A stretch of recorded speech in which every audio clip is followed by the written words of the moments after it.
morning, Philippines. It's me again, Sander. And of course, good evening, Las Vegas, USA. It's me again. How's everybody? How's your Friday? And by the way, today is March 28, correct? And happy birthday to the former president of the Philippines, former President Rodrigo Roa Duterte. Happy birthday, sir. And, well, actually, technically, it was his birthday yesterday in the Philippines because Philippines is ahead of us. Anyway, hold on. I have to make it sure that this stream is also tagged sa iba kong channel. Hold on. Why is it not showing up? Give me a minute.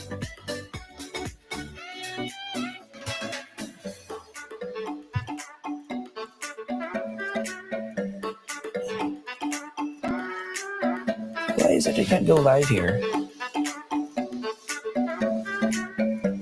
You can't go live on Facebook yet. Please chat with our support. Oh, because it's a new page. Hold on. Oh. Give me a minute. Okay. What do I have to do?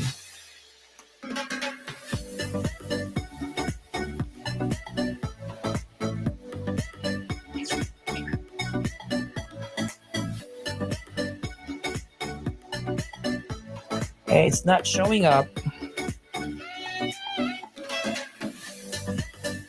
I'm just wondering, can you see me, guys? Please comment below, please.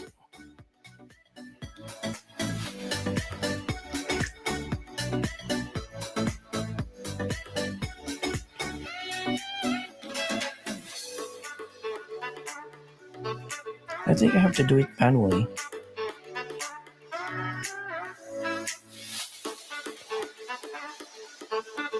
Electro.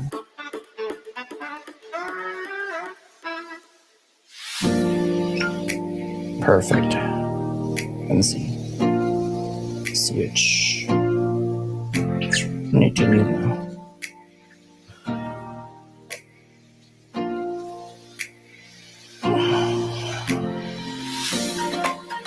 I don't know why.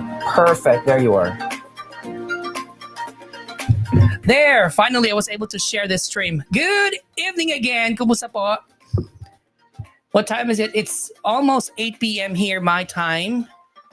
I hope everybody's okay. So tonight we'll talk about electrocardiography, okay? This is a common question that you will encounter, especially if you will take any nursing qualifying examination. Now, just give you a heads up. You know what? Long time ago, the trend about ECGs, that during the examination, they usually give you an EKG strip or ECG strip, and your task is actually to identify or read the ECG strip. The trend now is kind of different. They upgraded, okay? So what they usually do is, you can still have that question like ECG strip, and then you have to identify it, but there's additional question like, if you will encounter this strip, okay, your EKG strip, what medicine will you give? You know what I mean?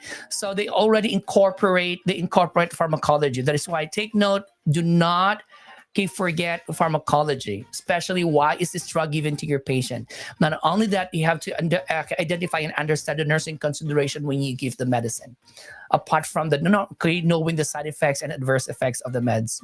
Okay? So I hope everybody's ready. We'll talk about electrocardiography. Hold on. What is this? Big shout out to Ken. Thanks for watching.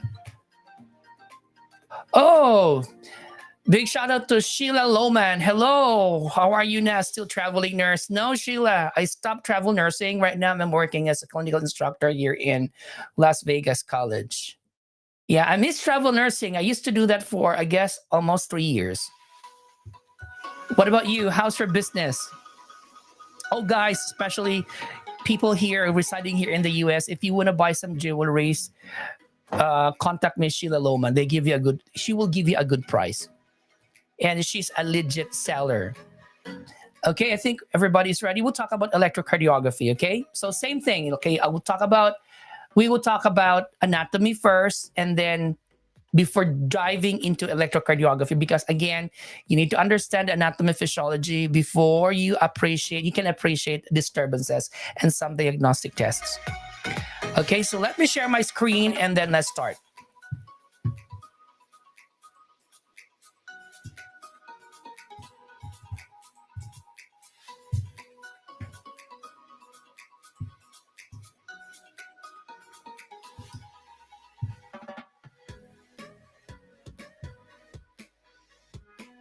There.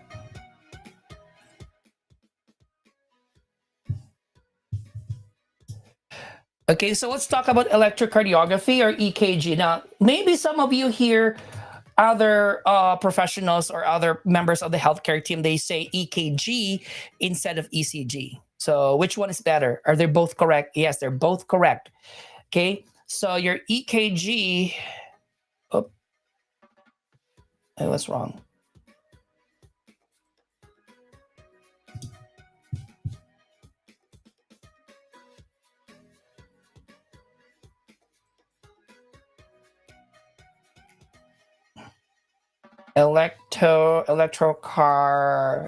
What? Electrocardiography.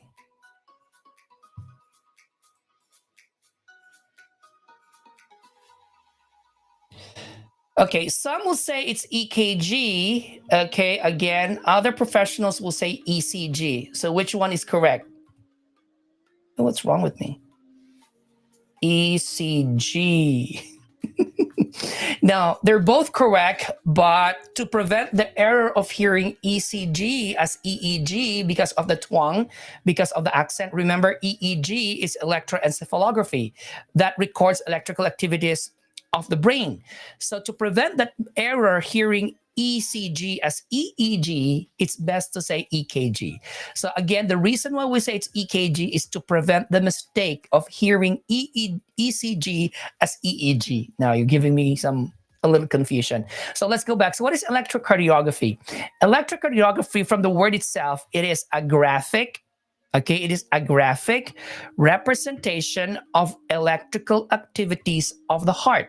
So again, electrocardiography refers to a graphic presentation of electrical activities of the heart. So it will record electrical activities. It will not record contraction, because that is the most common misconception of some nurses, that ECG, oh, your ECG records contraction. No, your ECG or EKG will not record contraction. It records electrical activities. And guess what? Because of those electrical activities going on in the heart, those electrical activities, those changes can trigger contraction of the heart. But again, it will not record contraction. It records electrical activity. Oh, by the way, who's this? Hello to Emeliana. Hello, sir. Grabing ibang level na jud imong accent. Student ko nimo sa una. Oh, accent ka diha. Hello, Eme. You were my student before. What year and where? Okay, let's go back. So that is a graphic representation of electrical activities in the heart. And those electrical activities are actually represented by waves or as waves. Now, what are those waves? We have the P wave. We have your QRS complex. So this is letter P. You have the P wave, the QRS complex, and the T wave. Okay, so again, these are the different electrical activities happening in the heart. The P wave, okay, is a wave that represents atrial depolarization.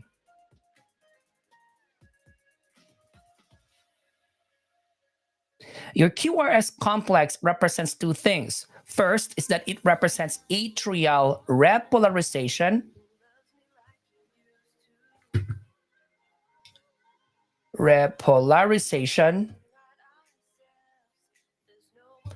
And it also represents ventricular depolarization.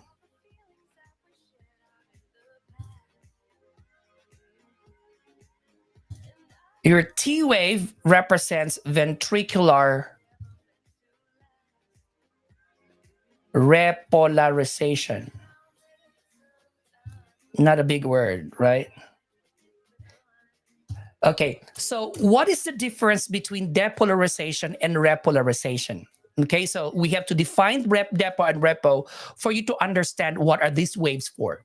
Okay, I forgot, and my camera is on this side, not on that side. So depolarization, what is this? We're talking about depot that starts with letter D as in dog.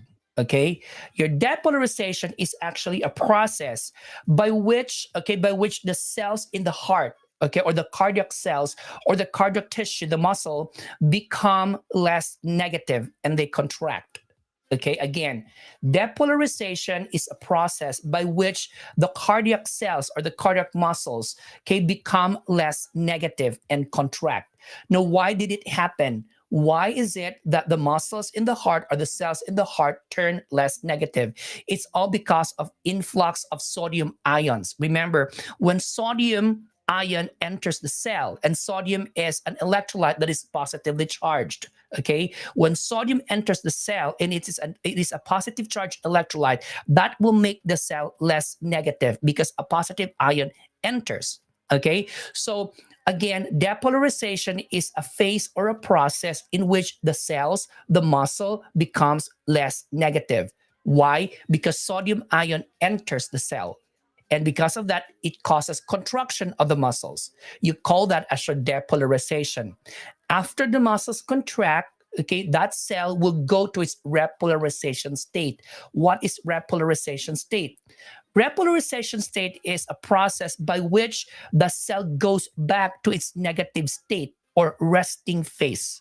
Okay, so to make it simple and easy to understand, just think that depolarization means it stimulated the cells, it stimulated the muscles. So when those muscles are stimulated, they will contract. That's your depolarization. Repolarization, on the other hand, to make it easy to understand, repolarization that starts with letter R, re for resting, resting phase.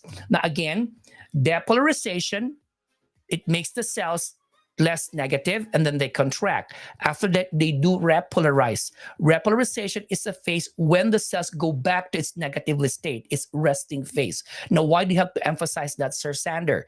Because, do not forget this, before a muscle can be stimulated, before a muscle can depolarize, it needs to be on its resting phase, or it needs to be in its repolarized phase or repolarized state. Therefore, when you go back to the different waves in your EKG or ECG, the P wave, as mentioned, P wave represents atrial depolarization. Correct? So when you say atrial depolarization, it means to say stimulation of the atria. And what happens after you stimulate the atria will contract. So technically, your P wave will represent what? Stimulation of the atria, and the atrial will contract. QRS complex will represent two things, as mentioned a while ago. It's atrial repolarization. Remember, repo is resting phase, and depo stimulated. So QRS complex represents resting of the atria, stimulation of the ventricles. Okay, stimulation of the ventricles. See, after the atria contract, it needs to repolarize. Look at your T wave. T wave represents ventricular repolarization. It means to say resting phase. The cells go back to its negative state. So the ventricle cells here, the ventricle muscles repolarize. So after depolarization, you repolarize. Okay, because again, before you can depolarize a certain cell or tissue or muscle, it needs to be in its repolarization phase. I hope that's clear. Now, so if you have any questions about the depolarization, please drop a message or send a private message to me. If none, then let's move forward. Now, this is your heart.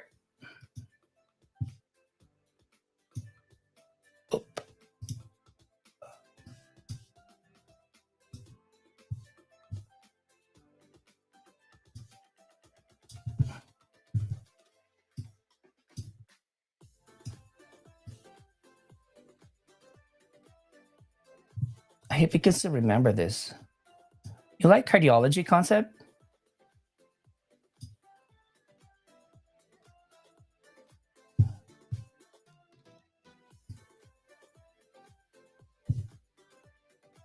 You know, the best way to view my stream is to position your cell phone landscape view instead of positioning your phone portrait.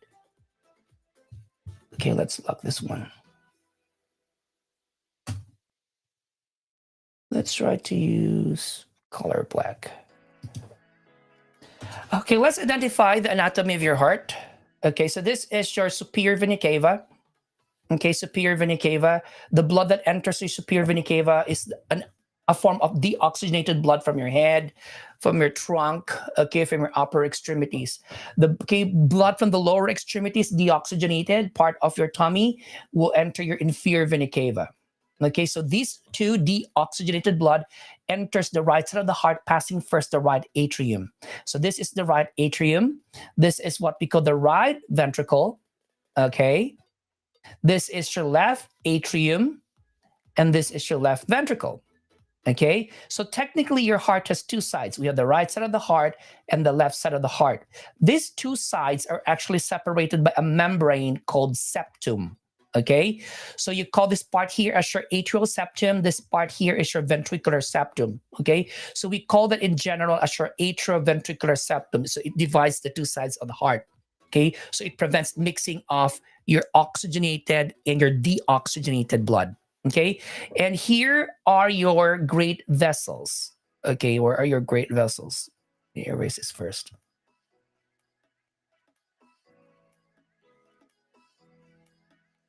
Hey.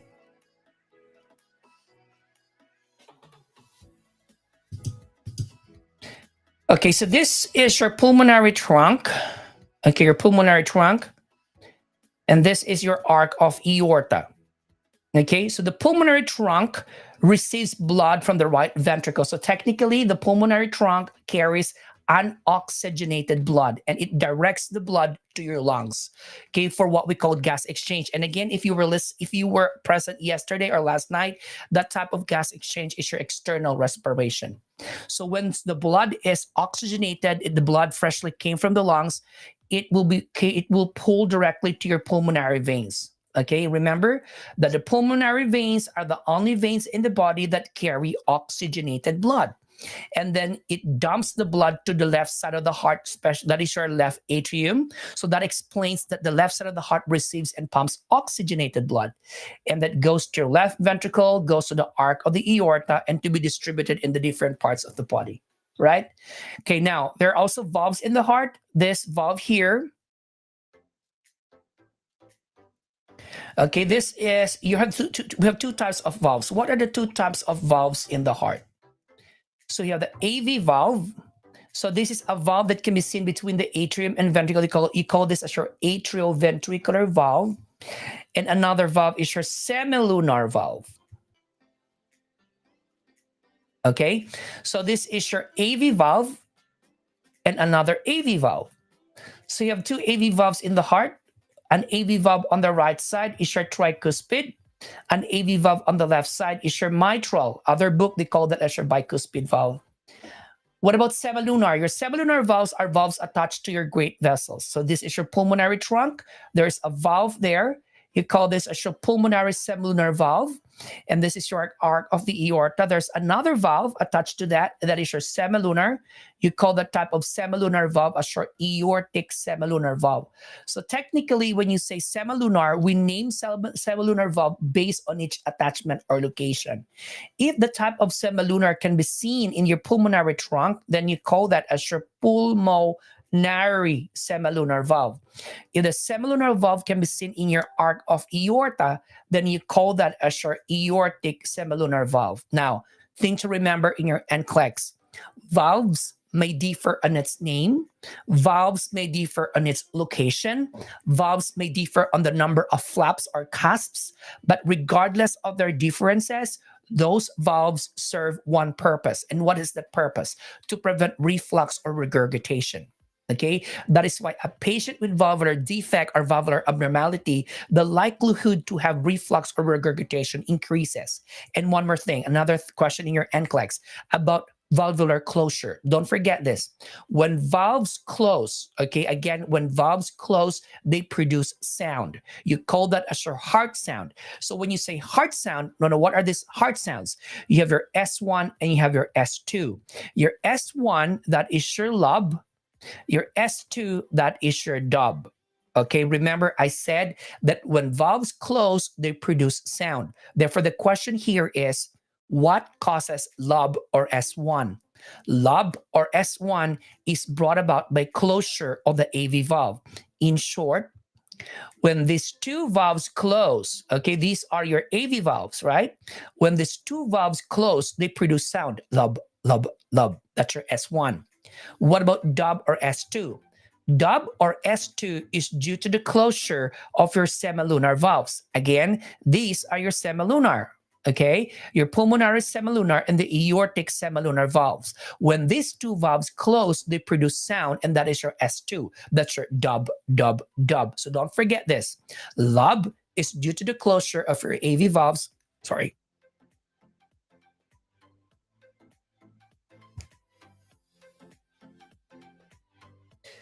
So again, lub is due to the closure of your AV valves, and your dub or S2 is due to the closure of your semilunar valves. So common sense will tell us that if a patient has a valvular defect or a valvular abnormality, for example, a mitral valve prolapse, any type of valvular defect will increase the risk of abnormal heart sound, because again, valvular closure can cause heart sound. So any abnormalities in the valve can cause abnormal heart sounds. That is why part of your NCLEX is that you were taught in the review, you were taught how to auscultate the different valves, what location, what part of the chest wall. If you're familiar with ape to man, if you don't know what's ape to man, I don't know if you know this one. Okay. So you have aortic, pulmonic, Erb's point, tricuspid, mitral. You remember the mnemonic. Or if you don't know what's ape to man, there's another technique to memorize this is all people enjoy Time magazine. Okay, so this is your aortic here. Oh,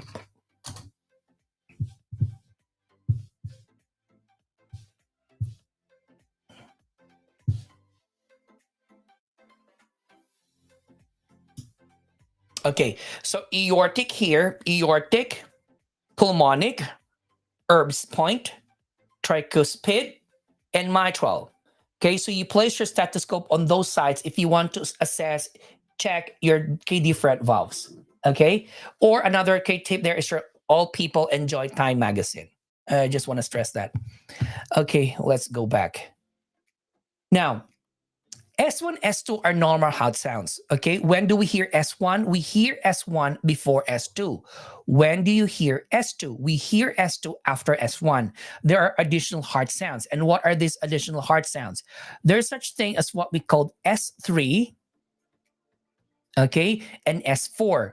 Now, don't forget that S3 is a heart sound that can be heard after S2. What causes S3?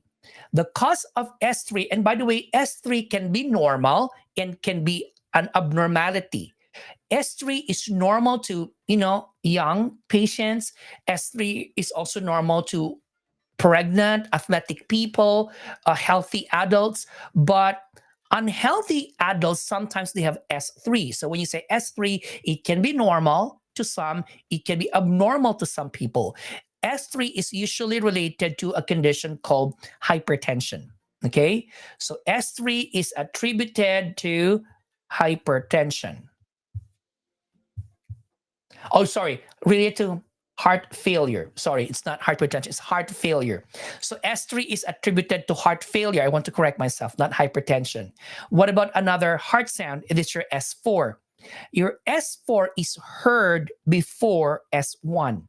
Okay, so S1 is heard before S2, S2 is heard after S1, S3 is heard after S2, S4 is heard before S1. S1, S2 are normal heart sounds. S3 can be normal or abnormal, but S4 is usually related to pathology. So, what causes S4?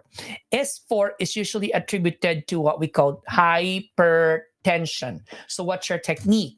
Your heart failure is related to S3, hypertension is for S4. Look how many syllables we have. Heart failure. heart failure. That's S3. Hypertension, S4. Okay, heart failure is really attributed to your S3. Hypertension is attributed to your abnormal heart sound, your S4. Okay, and by the way, S1, S2 will give you a high pitch sound. S3, S4 usually low pitch sound. That is why if you want to auscultate your patient for S1, S2, you use the diaphragm of your stethoscope. But for S3, S4, you may use the bell of your stethoscope. Okay. Now, sometimes you'll be asked which one here is related to ventricular compliance and ventricle non-compliance. For ventricle compliance, that is your S3. Okay. Ventricle compliance is your S3. Hey, where's my cursor? There. So ventricle compliance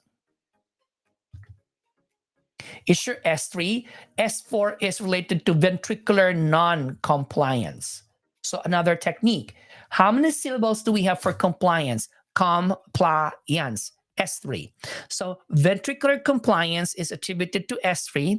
Ventricular non-compliance is for your S4. Non-compliance, S4. I hope that helps. Okay. Now, going back to our main topic, electrocardiography, in order for muscles to contract, I said there will be series of electrical activities. For you to understand series of activities, you have to go back to the conduction system. Okay, so let me erase this and we'll talk about conduction system.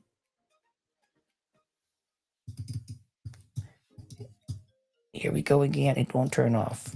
I need to unlock this picture. It won't do it.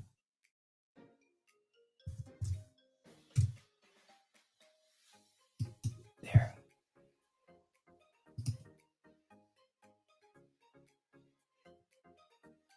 Okay, this is your conduction pathway.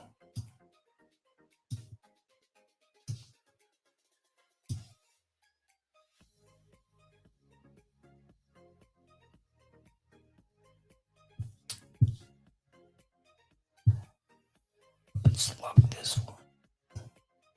Okay, so again, this is your heart.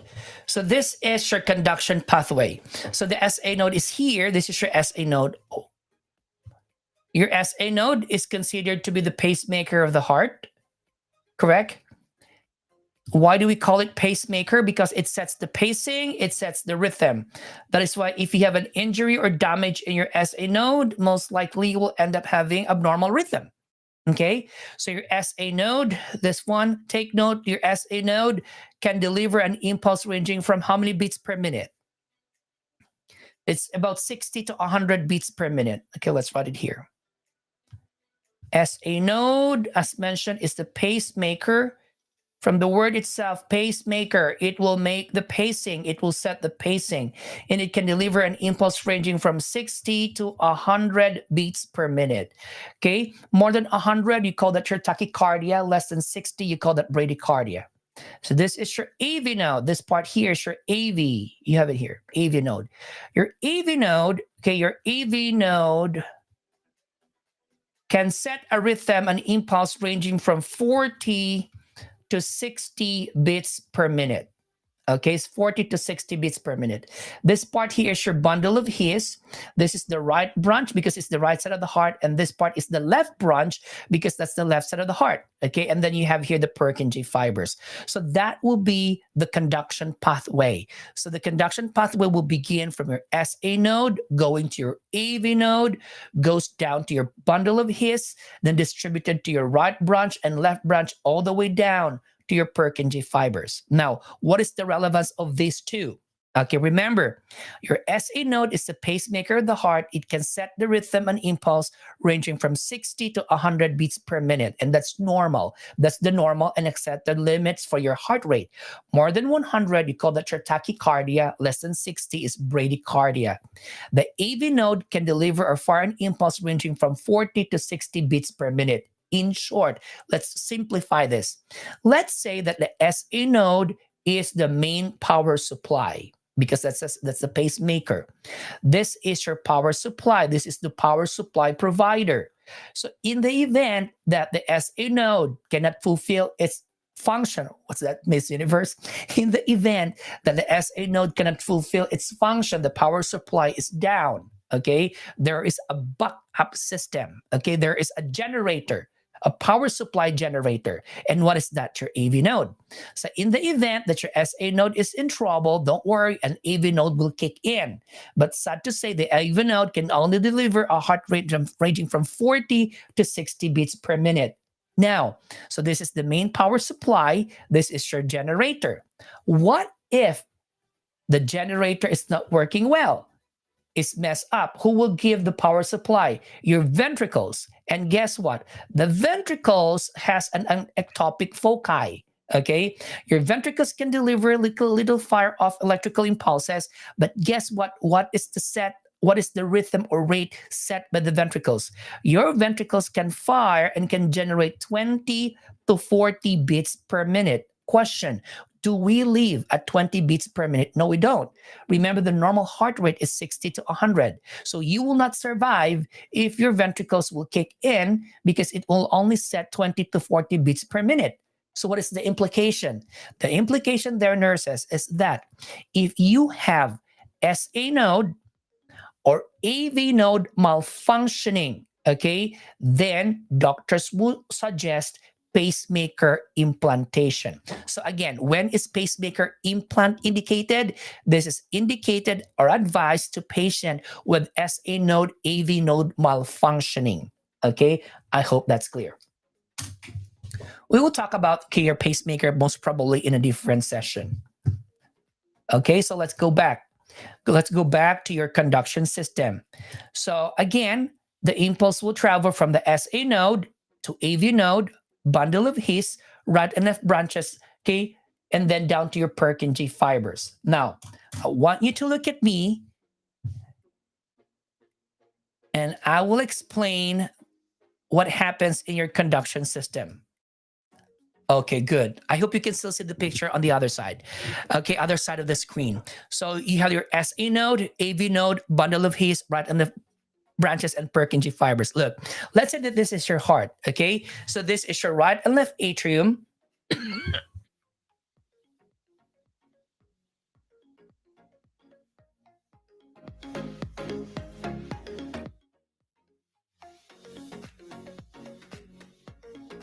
So this is your right and left atrium and right and left ventricles, okay? So the SA node is on this side, your AV node here, bundle of His, right and left branches, Purkinje fibers. Now take note, once the SA node is stimulated, it causes contraction of the right and left atrium, okay? As the atria contract, the impulse will travel going down. And again, what is the pathway of your impulse transmission?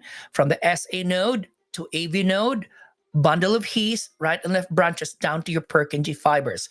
In short, the impulse will travel going down. When the impulse left the SA node, there's no more impulse on top. The impulse is here in the ventricular area into your Purkinje fibers. As a result, the right and left atrium relax, the ventricles contract. Why the ventricles contract? The ventricles contract because the impulse is there.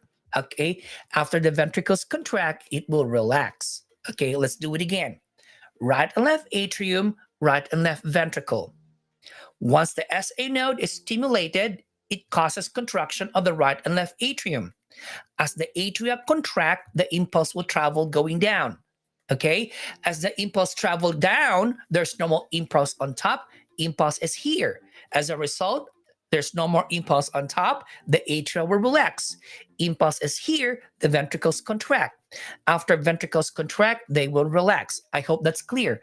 Store that in your cerebrum, store that in your brain. We will correlate that with your EKG, the different waves. If you can still remember, okay, we have the P wave. Hey, where is that? If you can still remember, we have P wave. You have your QRS complex. And then you have your T wave. Remember that the P wave represents atrial what? atrial depolarization. Your QRS represents atrial, repo, and ventricular depo. T wave represents ventricular repo. Just a recap. Depolarization means, again, remember, we simplify this. Think about depolarization as stimulated phase. So the P wave represents stimulation of the atria. So once the atria is stimulated, the atria will contract. QRS complex is atrial repo. Repo is resting phase. So atrial repo means resting of the atria. Ventricular depo means stimulation of the ventricles. T wave represents resting of the ventricles. Okay, don't forget that. Let's correlate that in your conduction system. Right and left atrium. Where's that? Hey, come on. Where are you? Where's the cursor? There. So right and left atrium, right and left ventricle. Okay? SA node, AV node, bundle of His, right and left branches down to your Purkinje fibers. Okay? I've been saying it several times. So again, when the SA node is stimulated, it causes contraction of the right and left atrium. As the atria contracts, the impulse will travel going down. As a result, impulse is down, normal impulse on top, atria will relax, ventricles contract. After the ventricles contract, ventricles will relax. Simple, right? Correlate that with your EKG. Again, P wave, QRS complex, T wave. Once the SA node is stimulated, it causes contraction of the right and left atrium. P wave, atrial depolarization, atrial stimulation. Okay, as the atria contract, the impulse will travel going down. As a result, normal impulse on top, atria will relax. Impulse is here, ventricles contract. QRS complex, atrial resting, ventricular stimulation, QRS complex. And T wave is ventricular repolarization or ventricular resting. That is this one, ventricular resting, T wave. So in short, it goes like this: P wave, QRS complex, T wave. P wave, atrial depolarization, QRS complex is atrial repolarization and ventricular depolarization, and T wave is ventricular repolarization. I hope that's clear. Now, if you go back to your NCLEX, you'll be asked, what wave represents the activity of your atria? So you say atria, that's right and left atrium. That's the plural form of atrium, your atria.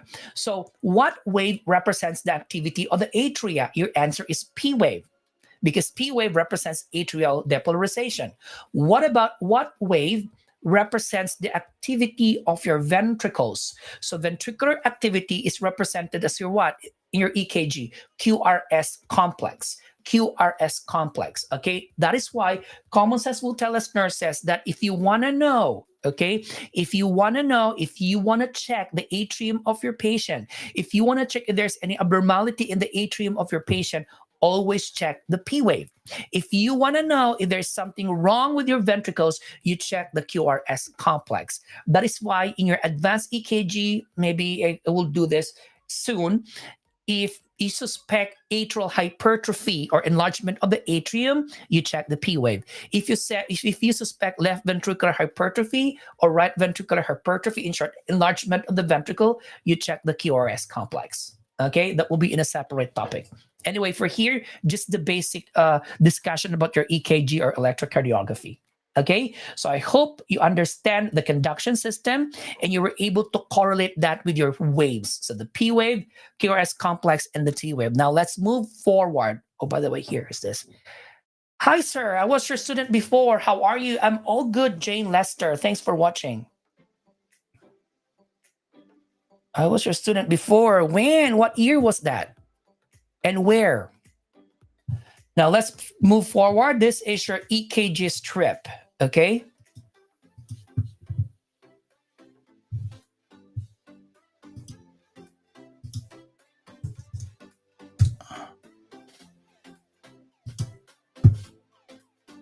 Perfect.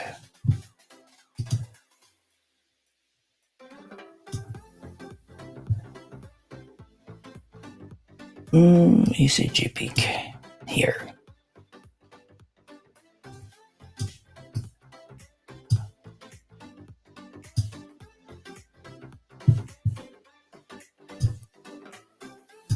I hope this one is big enough for you guys.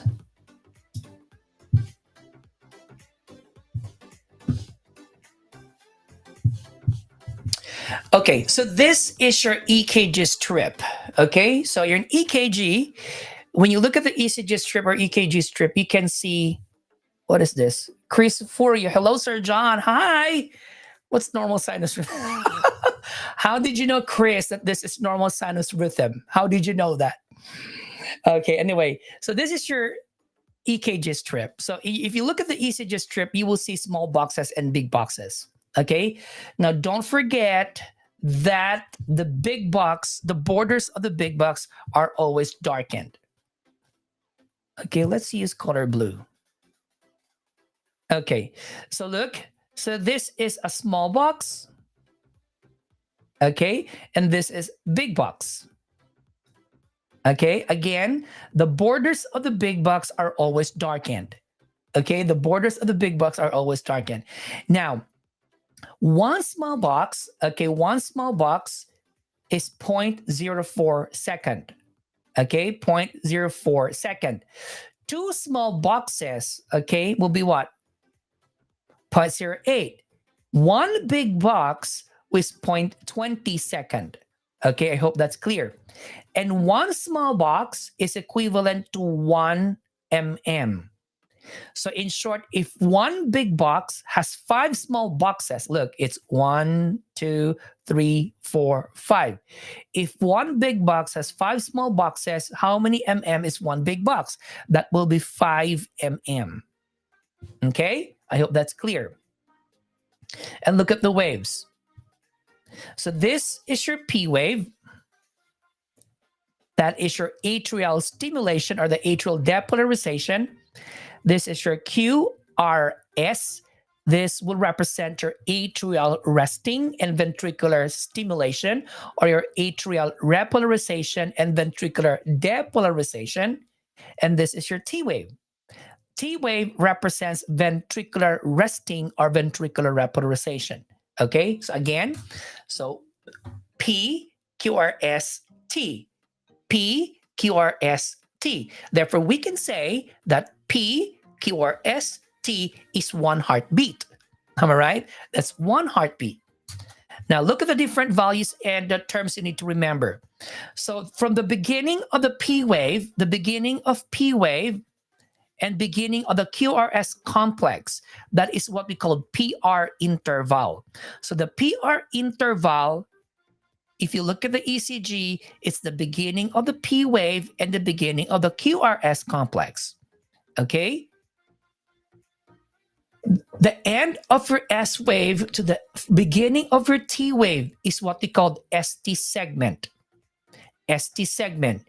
Your QT interval is the beginning of the QRS to the end of the T wave. That's your QT interval.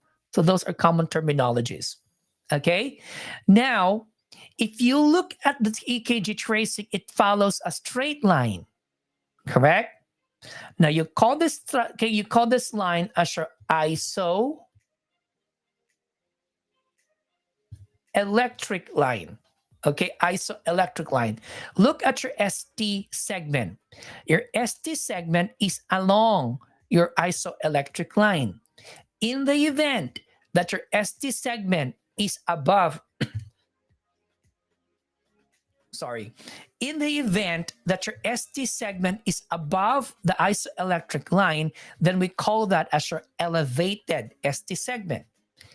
If your ST segment is below your isoelectric line, then that is your what? Depressed ST segment. Next, look at your T wave. Your T wave is upward, okay, wave. That's normal. And your T wave, it's dull. In the event that your T wave is like this, okay, that is what we call inverted T wave. Okay, remember inverted T wave is common tracing for myocardial ischemia. Okay, if your T wave looks like R wave, okay, if your T wave looks like an R wave, it's tall peak T wave. And tall peak T wave is a common tracing for what? It's a common tracing for hyperkalemia, or increased blood potassium level in the blood. Okay, hyperkalemia. Okay, now remember that after P wave, it is followed by QRS complex. And after QRS complex, it's followed by T wave. And after T wave, it is followed by P wave. So don't forget that.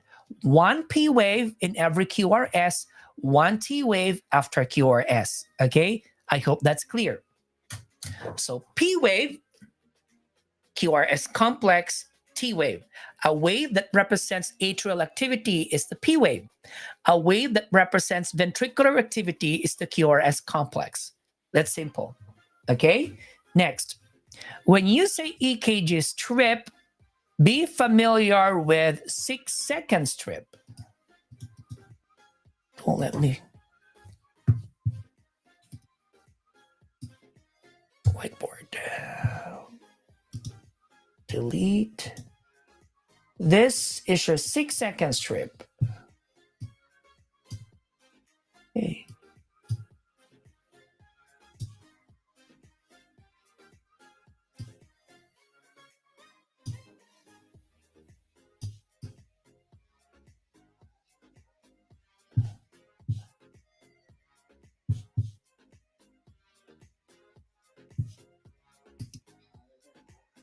Let's use color blue.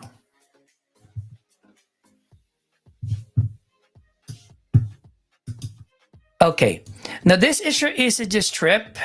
Hey, where's that? You see this line here on top? This line going this line is 3 seconds. Another line going here is another 3 seconds. Therefore, if you add this two, that is your 6-second strip. Okay, so this here going here is your 6-second strip, because this going there, this side is your 3 seconds, another 3 seconds, that make it 6-second strip. Now, why is it important? You need to know the 6-second strip, because whatever R waves you have inside the 6-second strip, that's so essential for you to know the heart rate. Now look, all you have to do is to measure or count how many R waves inside the 6-second strip. Okay, look. So this is your 6-second strip from here. Okay, going here. 6 seconds. Count how many R waves. This is 1 R wave, 2, 3, 4, 5, 6, 7, 8, 9, 10, 11. So there are 11 R waves inside the 6-second strip. So all you have to do is that 11 R waves, multiply that by 10, and that is 110. That is the heart rate of your patient. 110 beats per minute. Is that normal? No, it's sinus tachycardia, because again, more than 100 is tachycardia. Clear? Okay, so now is 10 a constant number? Yes, it's constant. Why will you multiply that by 10? You multiply that by 10 because it's a 6-second strip. 6 times 10, it's 60. So this is 1 minute. Okay, so this is 1 minute. All you have to do is to multiply that by 10. Okay, I hope that's clear. Now, what I am going to do now is I am going to identify common tracings that you will encounter in your NCLEX. Okay, I will describe the tracing, and then I will show the picture, and then after that, I will incorporate pharmacology. I hope that is clear for everyone.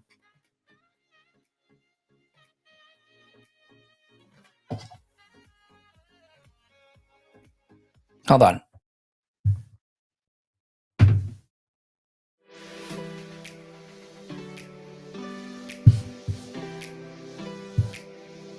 Where is it? Hey, Chris, why are you laughing?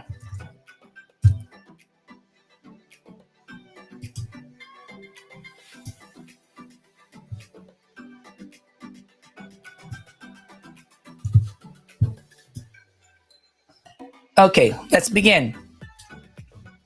So these are common.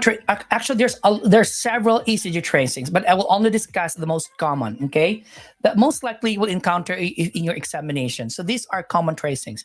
So number one, are you okay with blue colored ink? First is your normal sinus rhythm. Okay.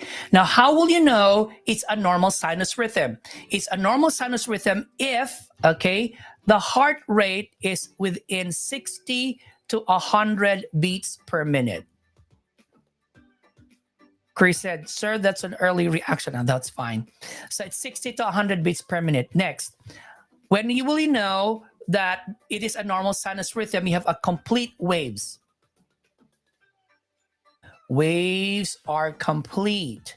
So when I say waves are complete, I am referring to P, Q, or ST wave. What else? When can you say that's a normal sinus rhythm? You have a normal PR interval. Okay? And what else? When can you say it's a normal sinus rhythm? If with rhythm.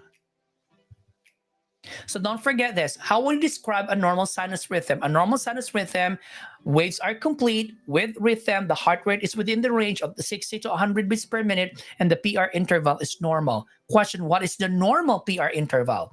Don't forget that the normal PR interval is 3 to 5 small boxes. Okay, 3 to 5 small boxes. That is the normal PR interval. Okay, next, number two.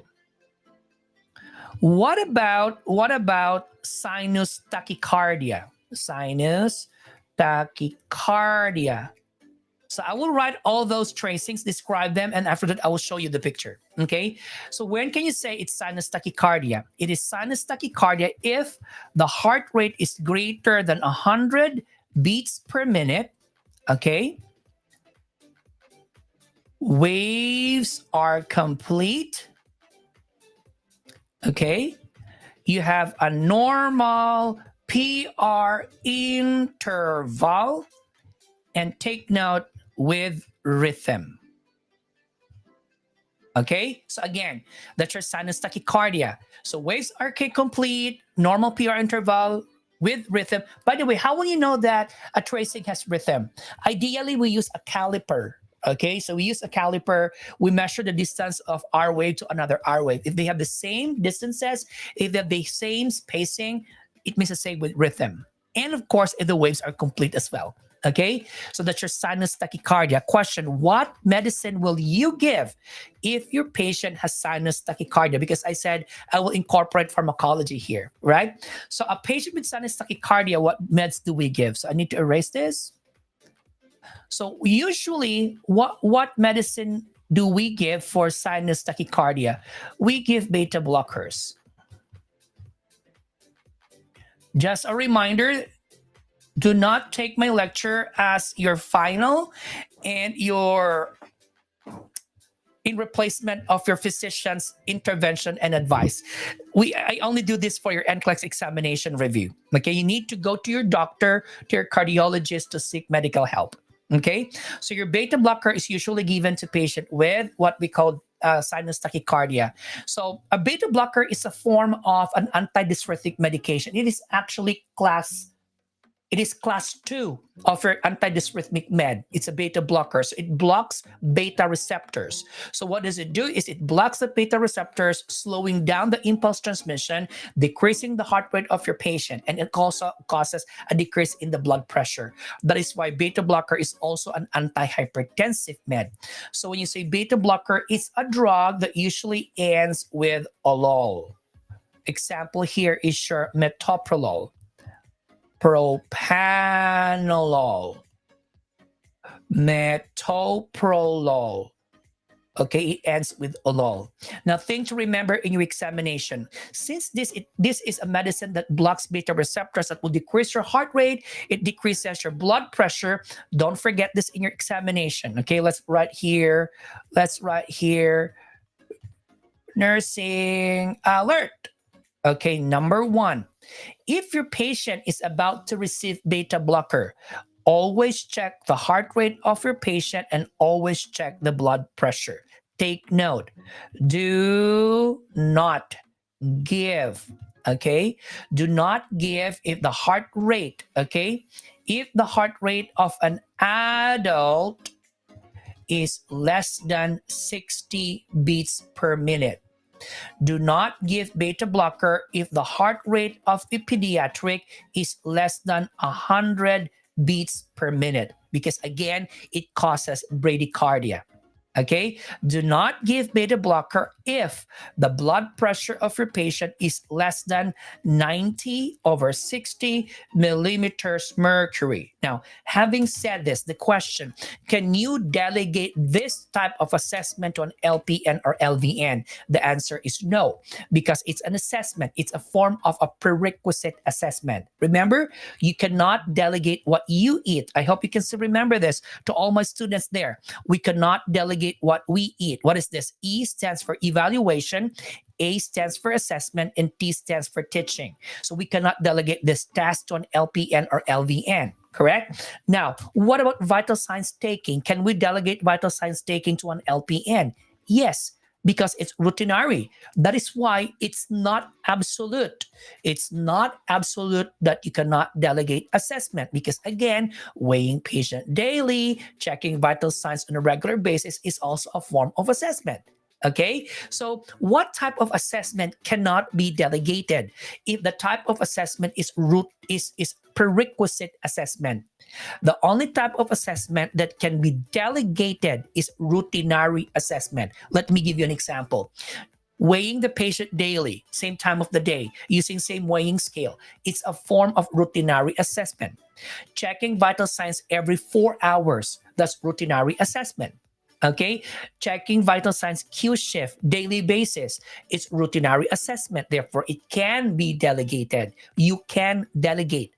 But if the type of assessment is prerequisite assessment, what are these prerequisite assessment? Like you check the vital signs before giving medicine. You check vital signs after giving medicine. You check vital signs before starting blood transfusion. You check vital signs during blood transfusion. You check vital signs after blood transfusions. Those are prerequisite assessment. So those types of assessment cannot be delegated. A registered nurse needs to do that assessment. I hope that's clear. Next, number 2. Okay, second thing to remember for patient taking beta blocker. If your patient takes beta blocker, okay, beta blocker, the most serious side effect, or shall I say a form of adverse effect.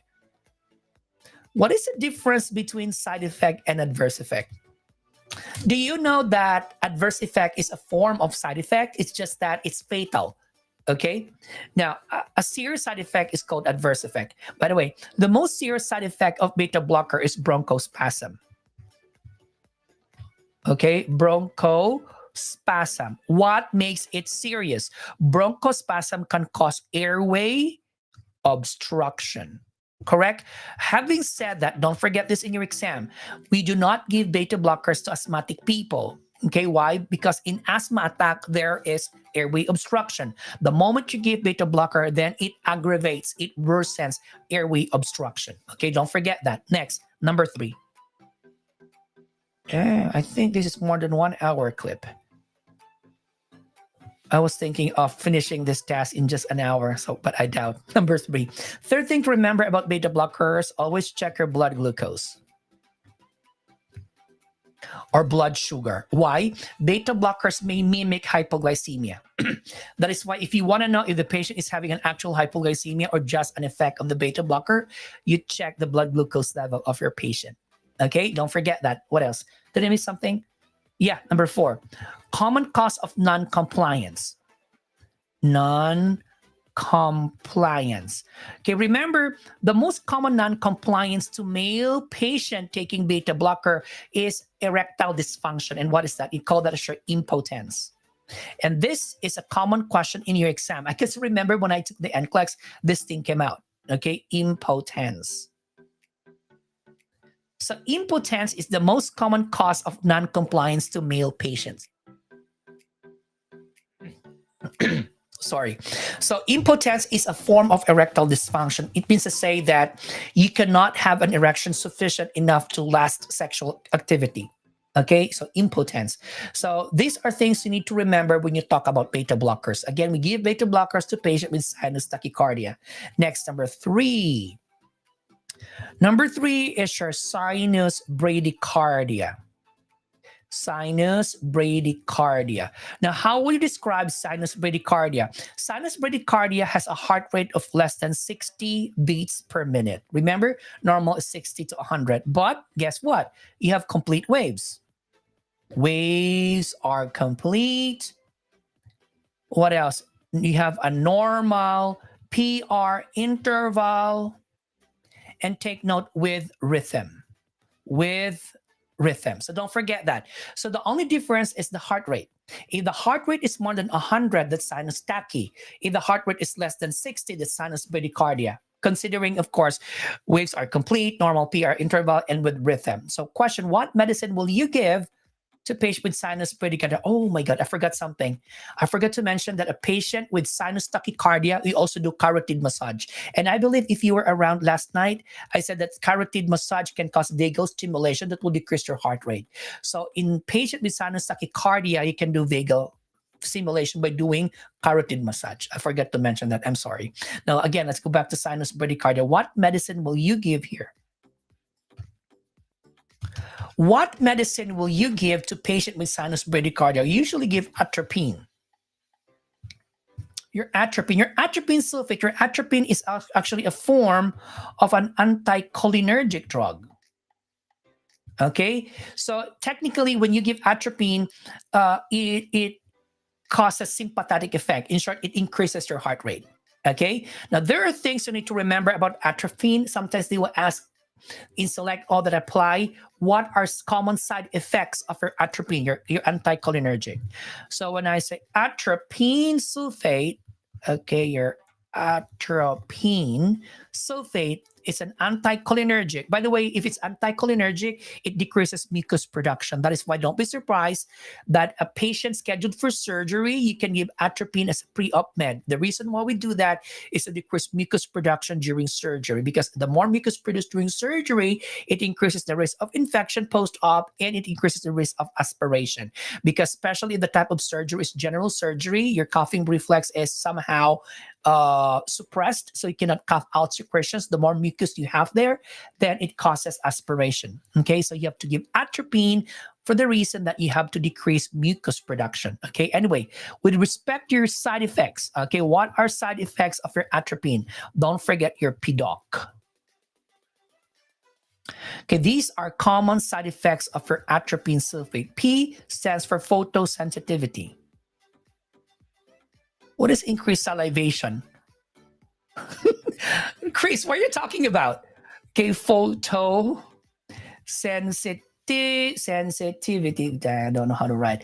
So photosensitivity is one side effect of your atropine. That is why I tell your patient to wear long sleeves or look for shaded areas, and avoid long exposure to direct sunlight because of photosensitivity. D stands for what? D stands for dry mouth. Okay, remember I said it decreases mucus production. Okay. O stands for what? It's okay, Chris.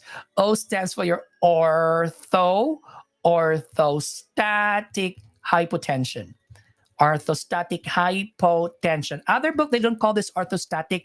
Other book, they call this postural hypotension. So having said that, because this medicine causes orthostatic hypotension, don't forget, tell your patient not to stand, not to sit quickly. It has to be gradual, okay?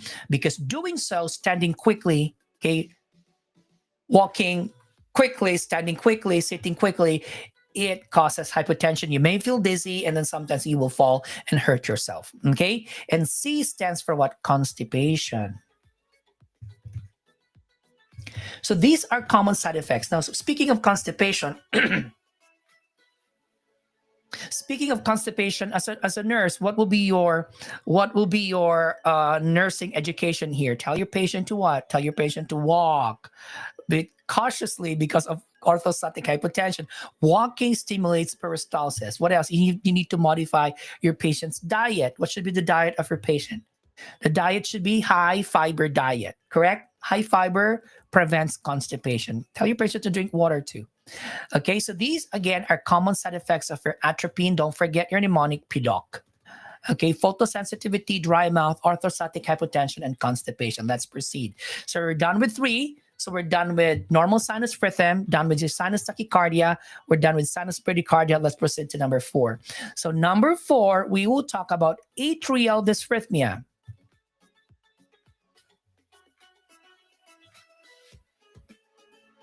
Atrial dysrhythmia.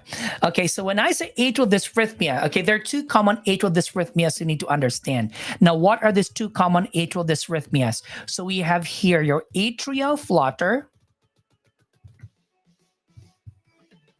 Then we also have atrial fibrillation.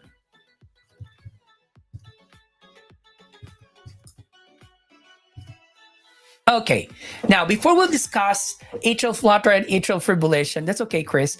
Before we'll discuss atrial fibrillation and atrial flutter, things to remember about atrial dysrhythmia. Remember, if it's atrial dysrhythmia, what wave represents atrial activity? It's your P wave, correct? So if you want to talk about, if you want to check if it's atrial dysrhythmia or atrial abnormality, focus on your P wave, okay? Focus on your P wave. Now let's go back. Now, a patient with atrial dysrhythmia, what are common meds given to your patient? Okay, common meds here is your PQ meds. Now, what's your PQ? P stands for procainamide, and Q stands for quinidine. Quinidine. Okay, your procainamide and quinidine, these are actually class 1 antidysrhythmic medication. Now, when you say class 1, what is this? This is a form of a sodium channel blocker. Okay, so what does it do? This medicine will block the channel, the sodium channel. So if it blocks the sodium channels, what will be the effect? The effect is that it slows the conduction, okay? It slows the conduction or the travel of your impulse. And as a result, what will happen? It slows the conduction or the impulse that causes this arrhythmia. Okay, again, this is a medicine that blocks your sodium channels, slowing down the impulse, slowing down the conduction that causes this arrhythmia. So a patient with atrial dysrhythmia, we usually give procainamide and quinidine, which is a class 1 antidysrhythmic drug. Now, apart from this antidysrhythmic agent, doctors may also add some medicine. Now, what are medicines usually added to patient with atrial dysrhythmia? Doctors may prescribe an antiplatelet. Doctors may prescribe an anticoagulant. Now, why do doctors give antiplatelet and anticoagulant for atrial dysrhythmia? Because, okay, of the fact that a patient with atrial dysrhythmia, the heart throws clot. Okay, there's a risk that when the clot is thrown away and that clot enters the brain, it causes stroke. It causes cerebrovascular accident. It causes ischemic stroke or thromboembolic stroke. So, in short, a patient with atrial dysrhythmia is a risk factor, okay, for stroke. Okay, so that is why sometimes you'll be asked in your NCLEX, select all that apply. Cases that will increase incidence of stroke. Okay, do not forget to include atrial dysrhythmia, patient with atrial flutter, patient with atrial fibrillation. That is why don't be surprised, doctors will give antiplatelet. So when I say antiplatelet, a good example here is your aspirin. So just a heads up, aspirin is not an anticoagulant. Aspirin is an antiplatelet, analgesic, antipyretic, right? We give aspirin to patients with fever to lower down their temperature. Now, aspirin is a gastric irritant. Okay, it's an antiplatelet. So what is the action of an antiplatelet? It prevents platelet to form a clot. Okay, now if your patient takes aspirin, I said it's gastric irritant, it must be taken with meal or full stomach. And take note, since it's an antiplatelet, it increases the incidence of bleeding. That is why we cannot do invasive procedure to patient taking aspirin. So there is another question here, NCLEX. When will you discontinue aspirin before surgery? The answer there is 2 days before surgery or 48 hours before surgery. And what is the best diagnosis diagnostic test that will evaluate your platelet, your platelet, your antiplatelet, your aspirin. The answer is your platelet count. Okay. Next, what about anticoagulant? By the way, what makes anticoagulant different from your antiplatelet? Okay, I will discuss this in detail most probably if we will talk about pharmacology. Okay, so please let me know if you want me to talk about or discuss pharmacology. Okay, like a separate concept. So an anticoagulant is different in the sense that an anticoagulant is an agent that prevents clot. Did you get the difference? Antiplatelet prevents platelet to form a clot. Anticoagulant prevents clot. An example for anticoagulant is your heparin. Another example is your warfarin coumadin. Okay, so since it's an anticoagulant, it also increases the risk of bleeding. So let's talk about this anticoagulant, just a rundown. Heparin, don't forget heparin. Heparin is given subcutaneously. Heparin can also be given intravenously. So we have heparin drip. Okay, heparin is safe to be given to pregnant mothers. Okay, we do not give heparin PO. We don't have PO heparin. Okay, but there is a low molecular type of heparin called Lovenox or enoxaparin. This low molecular heparin is only given subcutaneously. I hope that's clear. So heparin can be given subcu, can be given IV, but Lovenox, enoxaparin is only given subcutaneously. Next, if your patient is getting heparin, okay, since it increases risk of bleeding, do not do surgery or invasive procedure if you're taking heparin. So that's another question here, NCLEX. So when will you discontinue heparin prior to surgery? You discontinue that a day before surgery, a day before an invasive procedure. Aspirin, 2 days before surgery. Heparin, a day before surgery. Okay, next. What do you think is the best diagnostic test that will evaluate therapeutic level of heparin? The answer is PTT, your partial thromboplastin time. But it's what if you write heparin like this, okay? If you write heparin like this, if you put P prior to heparin, it looks like PTT, PTT. That is the best diagnostic test that will evaluate therapeutic level of your heparin. If you cannot find PTT in the option in your examination, the next answer is your clotting time. Okay, clotting time. Now, another thing to remember about this test, if your patient takes anticoagulant, we don't use their normal PTT count or clotting time count. What we use is their therapeutic level. Okay, so use the therapeutic level instead of the normal range or normal level. Therapeutic level is usually 2 to 2.5 times higher than their normal level. Again, use the therapeutic level, and the therapeutic level is usually 2 to 2.5 times higher than normal level. Okay, that's your heparin. Now, in the event that you develop toxicity or overdosage of heparin, what do you think is the antidote?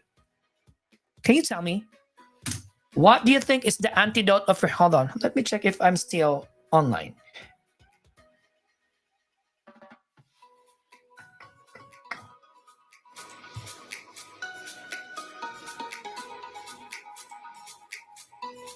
Okay, yes, I am. So if your patient develops overdosage of heparin, the antidote is your protamine sulfate. Do you know the protamine sulfate is derived from sperm cell of a fish? Yeah, okay, fish sperm cell, usually from salmon. Okay, anyway, that's your heparin. Okay, another type of anticoagulant is your warfarin. Warfarin or your coumadin. Okay, now I mentioned that heparin is safe to pregnant. Can we give warfarin to pregnant? No. Okay, so heparin is okay to pregnant because it cannot pass the placenta. Warfarin, no, no, no. Okay, now how do we give warfarin? Warfarin is given PO, that's per RM. Okay, PO. Now, what do you think is the best diagnostic test that will evaluate therapeutic level of your warfarin? The answer is PT. What is PT? Prothrombin time. So it's different from your PTT. PTT is for heparin. PT is warfarin. In the event that you cannot find PT in the option, the next answer is your INR. Okay, INR. Same. Do not use the normal level, use the therapeutic level. And again, I've been saying this several times, the therapeutic level is 2 to 2.5 times higher than the normal level. Next, warfarin increases the risk of bleeding tendencies. So again, no surgery, no invasive procedure. You have to stop this medicine before you do surgery. So that is another question in your NCLEX. When will you discontinue warfarin before surgery? Your technique. Remember that warfarin starts on what letter? It starts on W. So W for week. So when will you discontinue warfarin? That's a week before surgery. When will you discontinue heparin? A day before surgery. When will you discontinue aspirin? 2 days before surgery. Okay. Now, if you develop toxicity, overdosage of warfarin, what is the antidote? The antidote is your vitamin K. Okay, vitamin K, your menadion or menadion or aquamephyton. Now, don't forget that the good source of vitamin K are green leafy vegetables. Green leafy vegetables. So, what is the implication? The implication there is if your patient is taking warfarin, avoid green leafy vegetables because it will defeat the purpose of the warfarin drug. Because again, the antidote is vitamin K, and vitamin K can be seen greatly in your green leafy vegetables. Okay, don't forget that. Let's proceed. You are correct, Chris. So don't forget. So you're done with the meds. What else? What else can we do? What else can we do to patient with atrial dysrhythmia?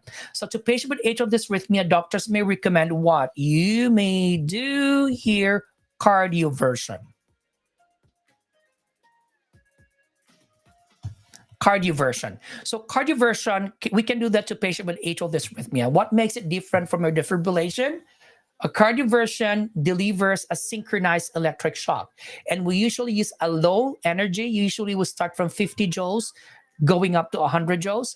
But for your defibrillation, we deliver shock anytime in the cardiac cycle. It's non synchronous, and we usually deliver a higher energy here. Usually start with 100 joules, then down to your, giving that down, but go into your 300 something, 360, I guess, or I forgot, but a higher energy. There are a lot of things going on right now, a lot of things in my brain. But nevertheless, it uses a higher energy. That is why in your defibrillation, there is likely hood that you will end up having burn injury because it uses a higher energy. Okay. Anyway, so that's your cardioversion again.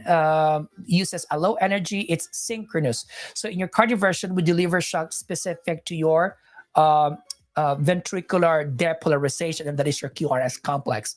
To be specific, what wave is an R wave? How will you know it's cardioversion? Because if you look at the defibrillate, if you look at the machine, okay, if you look at the machine, you print the sync button and you will see an arrow on each R wave. So it means to say that when you deliver shock, the machine knows that when you deliver the shock, it is right on spot on the QRS complex on your R wave. That's your synchronized delivery. That's your cardioversion. I hope that's clear.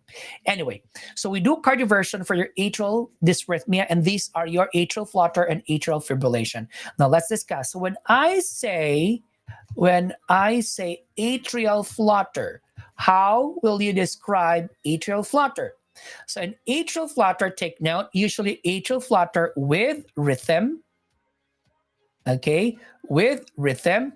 Take note of the classic feature of atrial flutter. Remember, talk about atrial problems. It's your P wave. Okay, look at your atrial flutter. The P wave of the patient, the common feature of flutter is sawtooth appearance.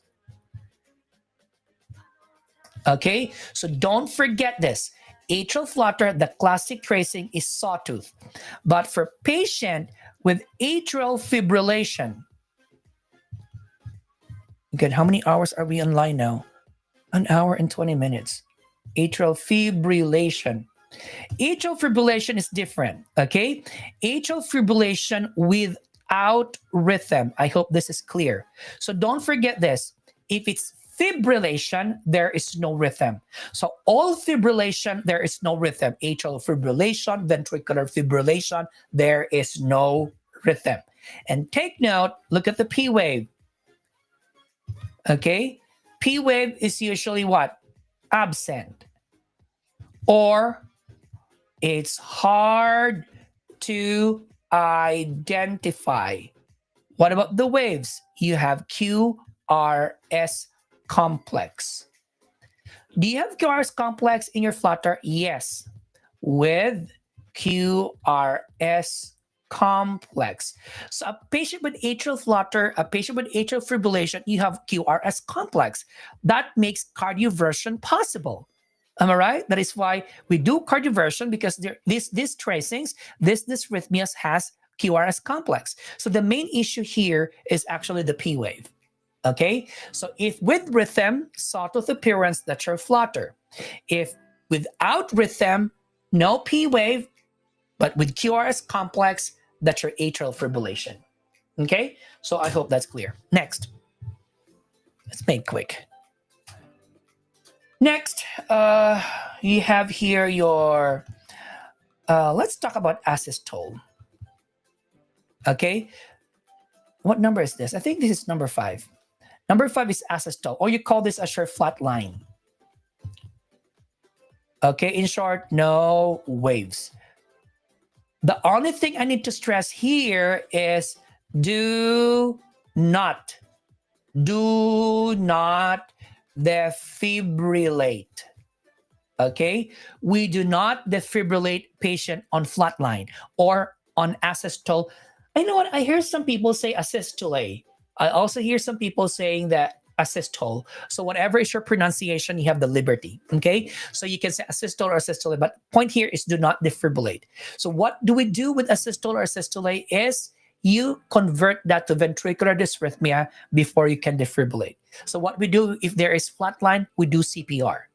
We do CPR until such time you have your pulse, and then if you do the tracing and reading, you have the ventricular dysrhythmia, that's the time we defibrillate. But we do not defibrillate asystole. It needs to be converted first to ventricular dysrhythmia. I hope that's clear. Next, number 6. Number 6 is your PVC. Okay, your PVC stands for premature ventricular contraction. In short, the ventricles contract prematurely. Okay, remember, ideally you have your P wave, then you have your QRS, and then your T wave. Here, there's no P wave, there's automatic QRS complex. So how will you describe PVC? So in PVC, there is no P wave, there is automatic QRS. What is that? There is automatic QRS complex followed, okay, by a compensatory pause. Compensatory pause. Okay, so there's no P wave, there's automatic QRS, and then after there's a compensatory pause.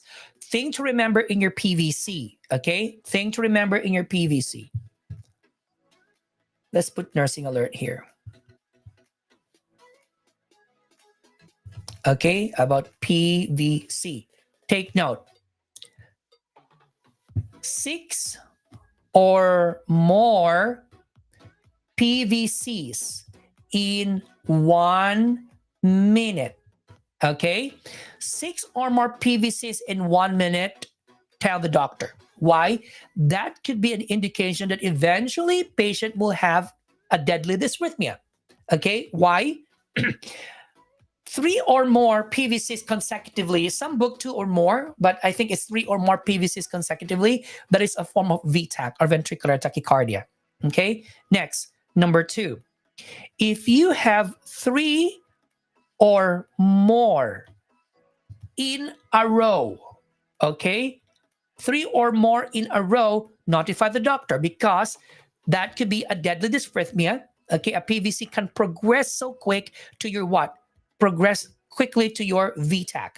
Okay, again, 3 or more in a row or 6 or more in 1 minute. Okay, notify the doctor. But again, there are patients with a flutter, there are patients with PVC, but that is already their baseline. Okay, that is already normal to them. So that is why it's important for you to do your assessment and history taking, because you might be, oh my God, the patient's having PVC. I'll call rapid response. No, that's the baseline of your patient. So that is why you need to assess your patient. Okay, look at your patient, talk to your patient, assess your patient. If the patient manifests something, and then what is this, Chris? Chris said, among doktor na hadlok last time, mag-cardio bisa nag-AFib na ang patient do nga. Now, for you, if you don't understand what Chris said that I think at one point he had encountered that the doctor is kind of scared, is hesitant to do cardioversion, even if the patient is on AFib. That's what he said. Okay. But anyway, so I will not bash whoever is that. I am here to, do the NCLEX review for free. Let's go back. Okay. So again, so these are things you need to remember. Okay. So there are patients where their PVC is normal to them. So that's fine.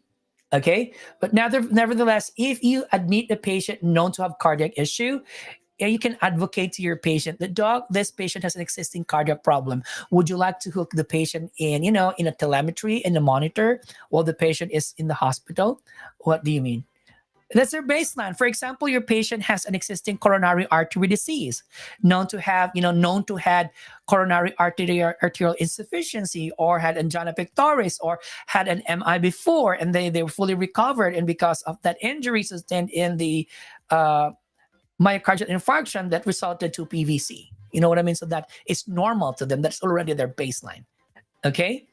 Now, so these are things you need to remember about your PVC. So again, there's no P wave, there's automatic QRS complex, and there's a compensatory pause. Okay, next, what number are we now? I think this is number 6. Correct me if I'm wrong. Then we also have ventricular dysrhythmia. Okay, ventricular dysrhythmia. So things to remember. Now, when I say ventricular dysrhythmia, there are 2 common issues you need to remember here. And what are this? You have your ventricular tachycardia, and then you have ventricular fibrillation. So you encounter fibrillation again. I hope you did not forget that when I say fibrillation, there is no rhythm. Anyway, so if your patient has ventricular dysrhythmia, okay, what is the first line drug here? What medicine do we give? Okay, we usually give lidocaine. Remember lidocaine or your xylocaine. Again, this is a form of class 1 antidysrhythmic medicine. Remember, class 1 is a sodium channel blocker, just like your procainamide and quinidine. Okay, so your lidocaine is also class 1. It is also a sodium channel blocker. Okay, what makes it different is that your lidocaine will actually block the sodium channel, slowing the conduction, okay, that causes dysrhythmia, but it shortens the interval. Okay, it shortens the interval. Okay, or it shortens that interval. It shortens the repolarization. Okay, I want to correct myself.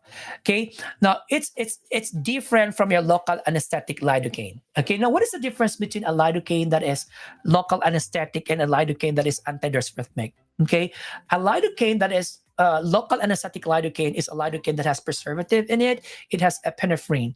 So what does it do is that your epinephrine causes vasoconstriction. So when the blood vessels constrict, it holds the lidocaine inside, and it prolongs the local anesthetic effect of the lidocaine, making that lidocaine as a local anesthetic lidocaine. Okay, that's the main difference, the preservative. Okay, now not only lidocaine, doctors will also add medicine for your ventricular dysrhythmia, and that is your magnesium sulfate. Now, why do doctors give magnesium to patients with ventricular dysrhythmia? The purpose in giving magnesium to your patient is to prevent this ventricular dysrhythmia to progress to a polymorphic type of ventricular dysrhythmia. So the reason in giving magnesium sulfate is to prevents polymorphic dysrhythmia. My God. I hope you understand my penmanship. I hope you can still read that. It's a polymorphic ventricular dysrhythmia. And that is what we call torsade de pois. Or you call this a torsades de pointes. or your torsade de pois. So your torsade de pois is a form of a polymorphic ventricular dysrhythmia. To prevent this, you have to give magnesium sulfate. Okay, so that's the reason why we give this med on top of your lidocaine, which is a first-line drug, a class 1 antidysrhythmic medication. Okay, now for patient with ventricular dysrhythmia, aside from your giving medicine, we also do defibrillation.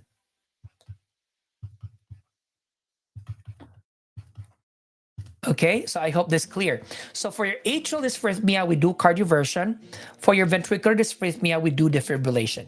Okay, now how is specific? Okay, very good. Congratulations, Chris Furia, you got it correctly. Now let's begin with what we call ventricular tachycardia. So ventricular tachycardia is a deadly dysrhythmia. I know, I can still remember this when I was before I got hired at Mayo Clinic, we have this EKG examination, and we were told that if you miss deadly dysrhythmia, you cannot work at Mayo Clinic. Okay, it's a good thing I passed, and then I was able to work there for like 6 months, I guess, but I was still working as a traveling nurse. So that is why be particular with deadly dysrhythmia. Some hospitals, some facilities, if they will give you an EKG tracing examination and you failed to recognize deadly dysrhythmia, some facilities, they will fail you. Okay, so how would you describe ventricular tachycardia? So in ventricular tachycardia with rhythm, surprisingly with rhythm, and how would you describe the tracing? The tracing is wide and bizarre.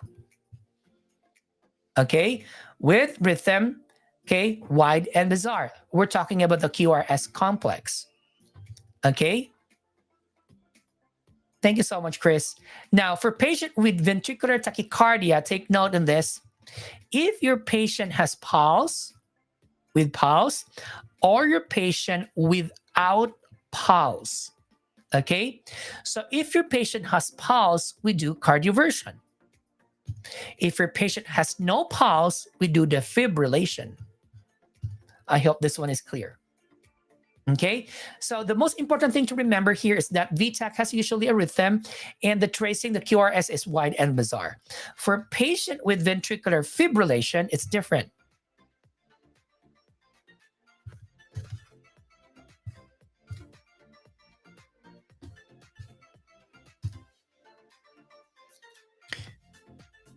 Okay, without rhythm. Okay, without rhythm. And how we describe the tracing? The tracing is chaotic and it is disorganized. Okay, so remember I said that if it's fibrillation, there's no rhythm. Now, if a patient has VFib, we usually follow a specific protocol.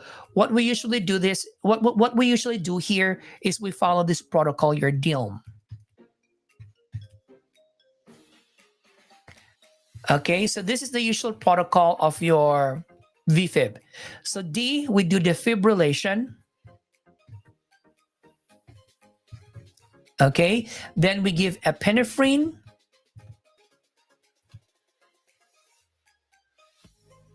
A stands for your amiodarone. L stands for your lidocaine.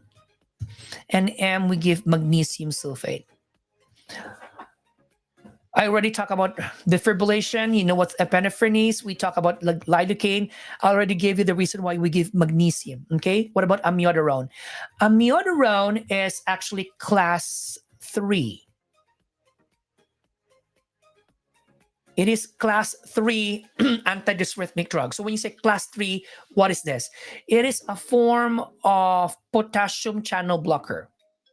Hey, it is a form of a potassium channel blocker. And thing to remember about amiodarone is that amiodarone, when taken for a long period of time, amiodarone causes bluish skin discoloration. And where is the usual site of this bluish skin discoloration? Usually on the area exposed to sunlight. You may have bluish discoloration on your face, on your neck, on your arms, on your legs. Now, why did you end up having this discoloration or your blue man syndrome, as they say, which is different from your red man syndrome for vancomycin, okay? I'm talking about blue man syndrome or blue discoloration of the skin because when you take amiodarone, eventually amiodarone is deposited in your skin. It lists that pigment called lipofuscin, giving you bluish discoloration because it's a bluish gray pigment. But remember, it doesn't happen.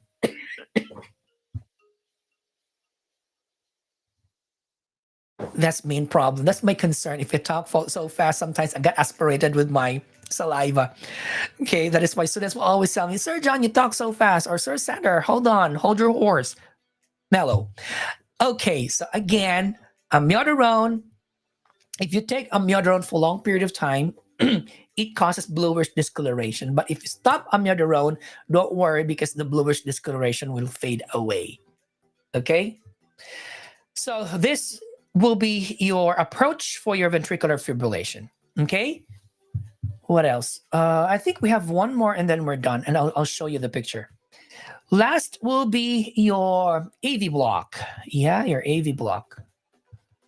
A lot of students are having a hard time with the AV blocks. Okay, your AV block has three types. Okay, what are the three types of your AV block? We have the first degree, the second degree AV block, and the third degree AV block.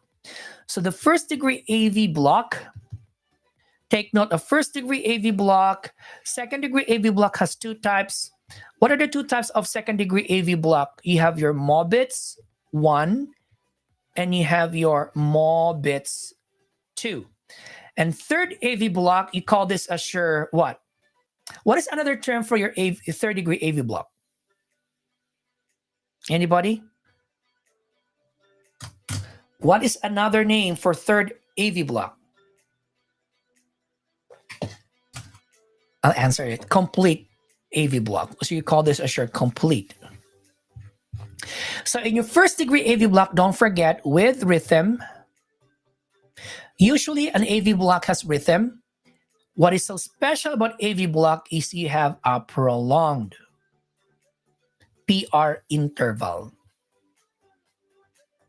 So take note, if your PR interval is consistently prolonged, that is your first degree AV block. So your waves are complete. So you have your P wave, you have your QRS complex, you have your T wave. The only issue with the first degree AV block is your PR interval and it's consistently prolonged. So when it's consistently prolonged, it is greater than 5 small boxes. Remember, the normal is 3 to 5 small boxes. Now, what about your Mobitz 1? Your Mobitz 1, usually with rhythm, and your Mobitz 1, the PR interval gets progressively longer. Correct, Chris. It's complete heart block. Okay, that's your third degree. That's another name for your third degree of AV block. Congratulations, Chris. So I'll give you an applause for that. Okay, so again, in Mobitz 1, second degree AV block Mobitz 1 with rhythm, the only issue here, characteristic, is that the PR interval gets progressively longer. Okay, in your Mobitz 2, usually again with rhythm, okay, in Mobitz 2 may have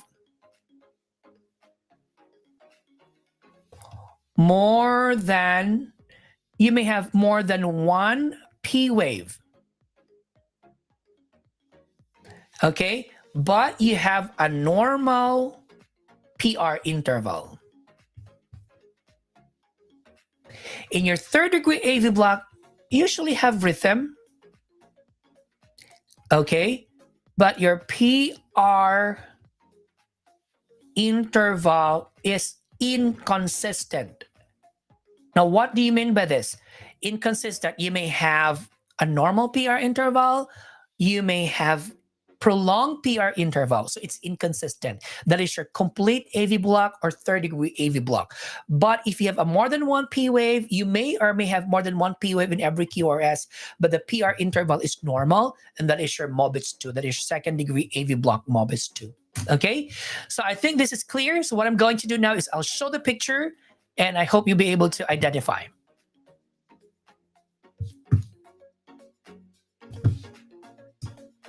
Okay, where's that? So let's begin. This is your normal sinus rhythm. Oh. Hey.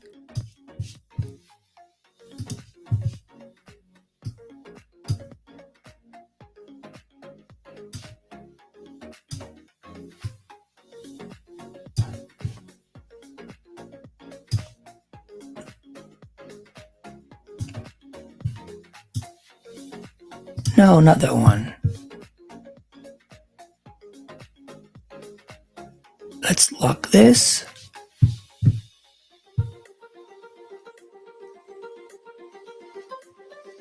There. Perfect. And we use color blue. Okay, so let's identify the wave. So here you have the P wave. This is your P wave. This is your Q. This is your R. This is your S. This is your T. So this is your P, Q, R, S, T. So if you look at the tracing, the waves are complete, right? So we have P wave in every QRS, and you have T wave after QRS, and T wave is followed by P wave. So we can say that waves are complete. Okay, now what about the rhythm? Do we have rhythm here? Yes, we do have rhythm. Remember, how do you check for rhythm?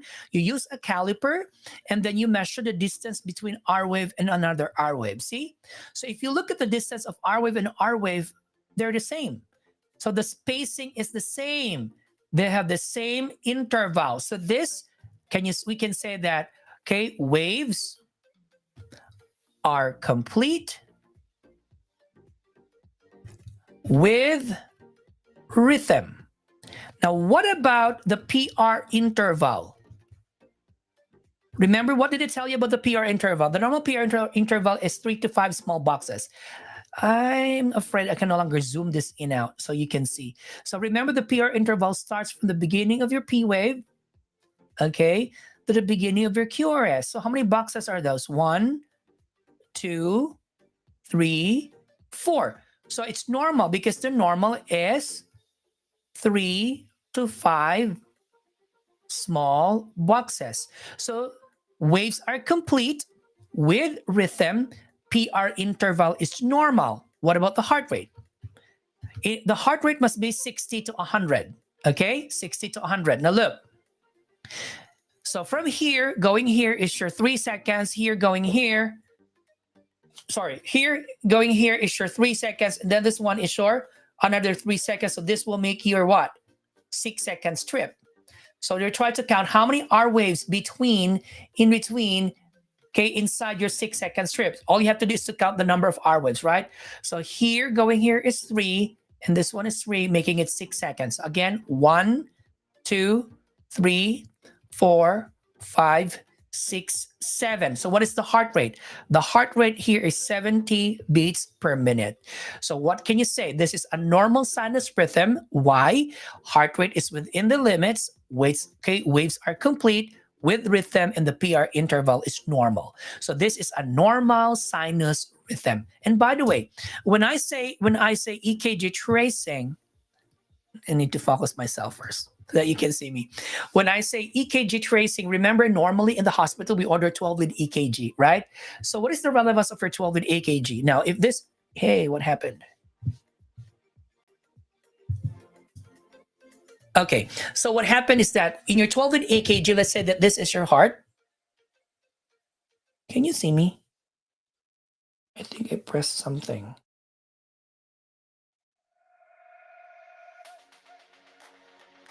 Okay, let's say that. Okay, let's say that this is your heart. Okay, so a standard 12-lead EKG, what is the relevance? The standard EKG are the different views of the heart. So that's your 12 lead EKG, the different views of the heart. So a standard 12 lead EKG will give you an overall picture of the heart. So the quality given by your standard 12 lead EKG is to diagnose patient because you can see the different angles or views or planes of the heart, which is far different from your cardiac monitor. The quality given in your cardiac monitor is a quality for monitoring purposes. But if you want to diagnose patient better, you use a 12 lead EKG. So among the 12 lead, what specific lead you need to choose if you want to read the heart rate of your patient, if you want to check for dysrhythmia? The answer is lead 2. Why lead 2? Okay, why lead 2? Because among the leads, lead 2 is the most stable lead.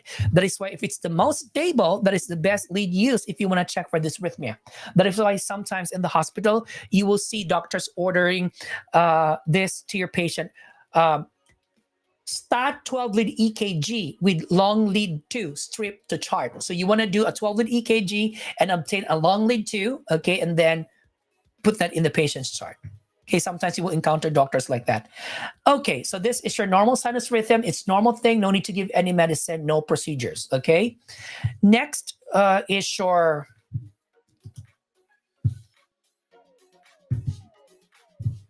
dang, this is a long video.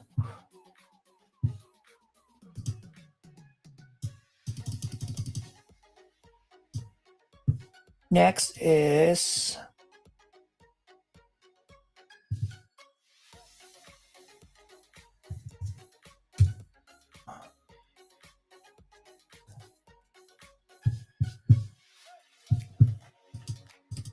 oh god, there.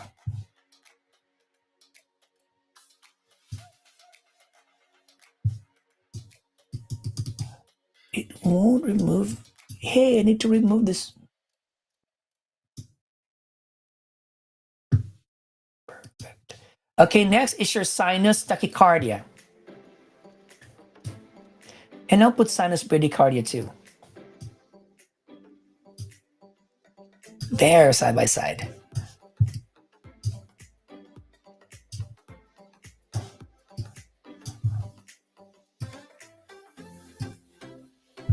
Can you say this? I hope so. You have to position your phone landscape view so that you can clearly see the images, all these tracings. So this one on top is your sinus tachycardia. The tracing below is your sinus bradycardia. Okay.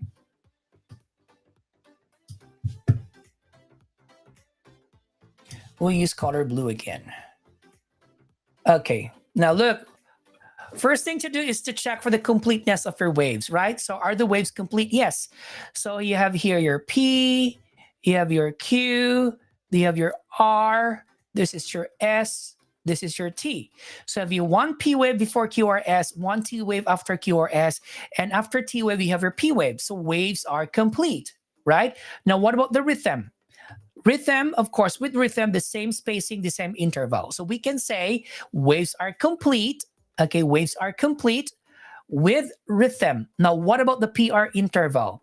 The PR interval is about 3 to 5 small boxes. Actually, it's within the range. So PR interval is normal, okay, within the range. What about the heart rate? So again, 6-second strip. You measure, can you count how many R waves inside? 1, 2, 3, 4, 5, 6, 7, 8, 9, 10, 11, 12, 13.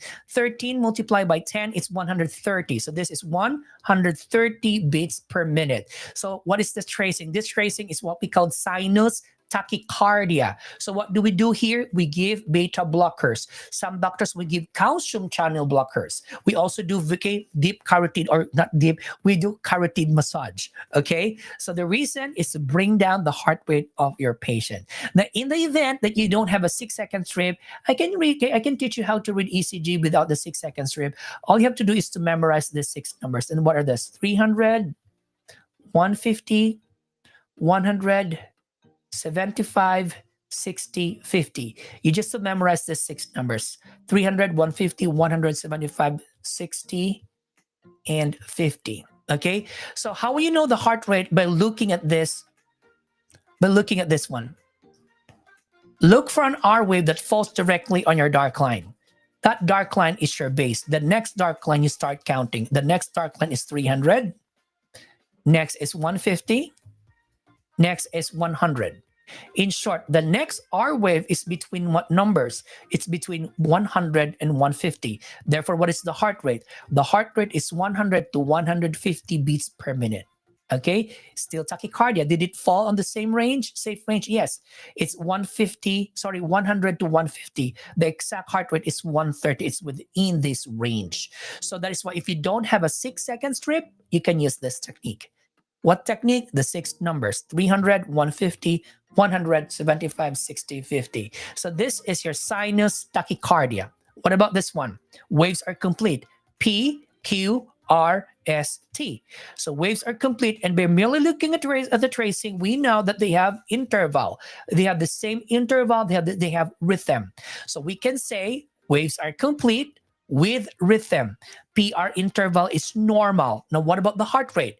This is a 6-second strip. So you count 1, 2, 3, 4. So what is the heart rate? This is 40 beats per minute. So this is your sinus Brady. This is your sinus tachy. So what do we give here for patient with sinus bradycardia? We give atropine sulfate. Okay, so I hope this one is clear. Next, let's talk about atrial dysrhythmia.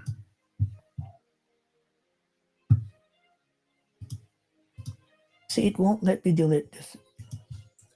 Well, let me just say I need to press this.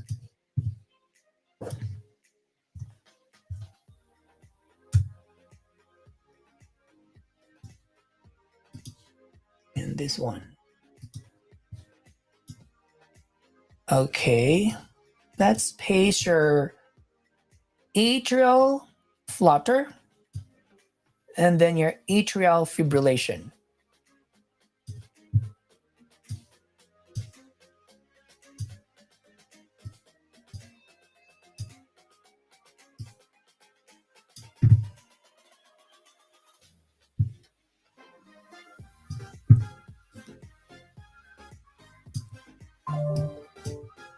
Okay.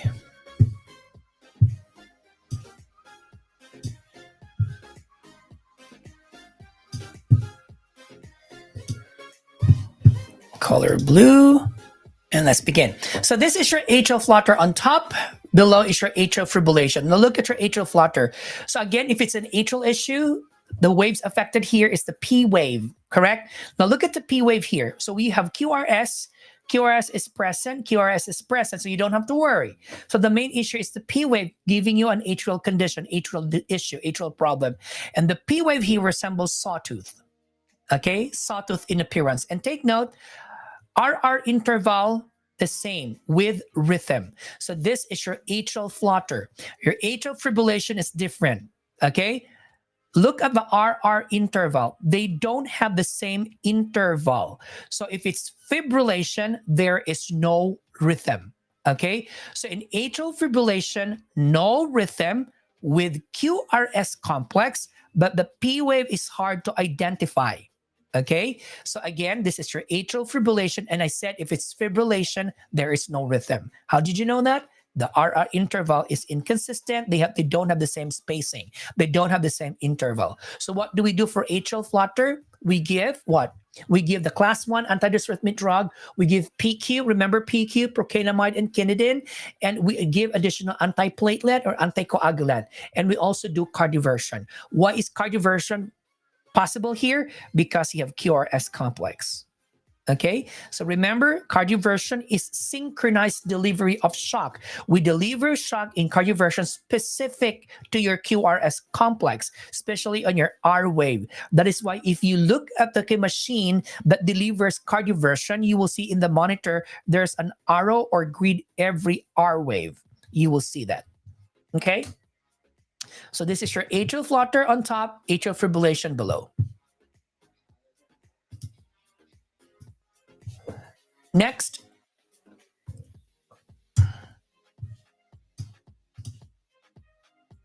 hey, where is that?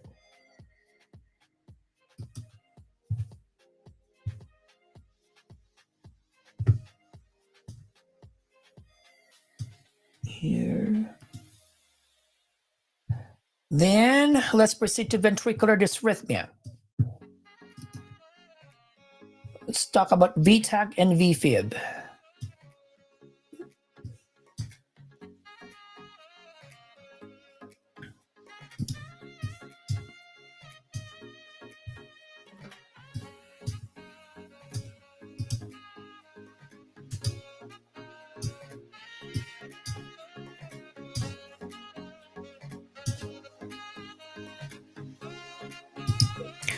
Okay, now it's locked.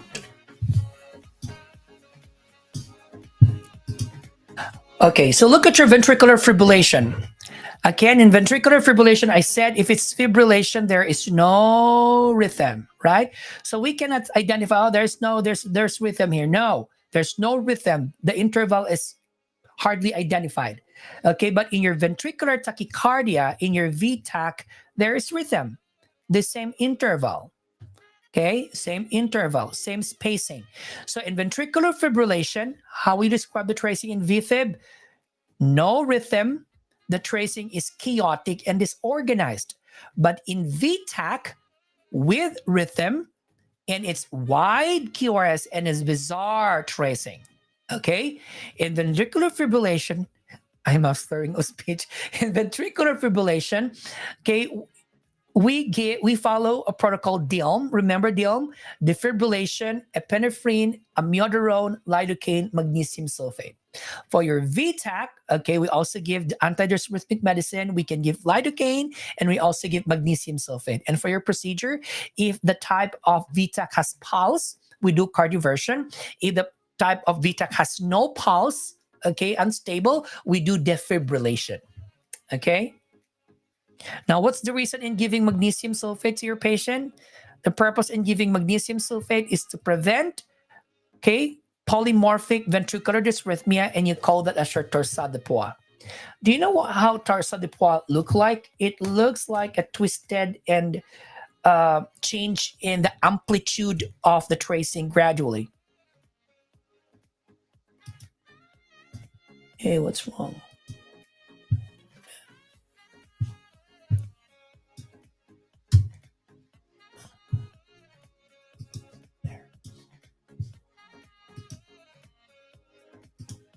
I can't find it. There. So this is your torsade de pois.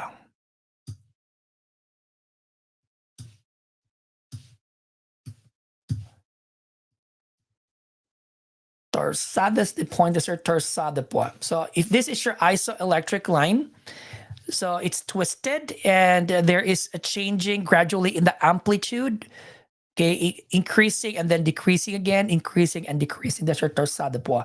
You call that your polymorphic ventricular dysrhythmia. Okay, next and last will be, no, two more and then we're done. Your PVC.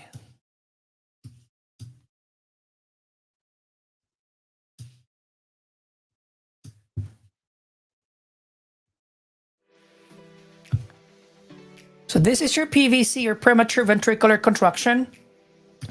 So remember, this is the P wave. Oh.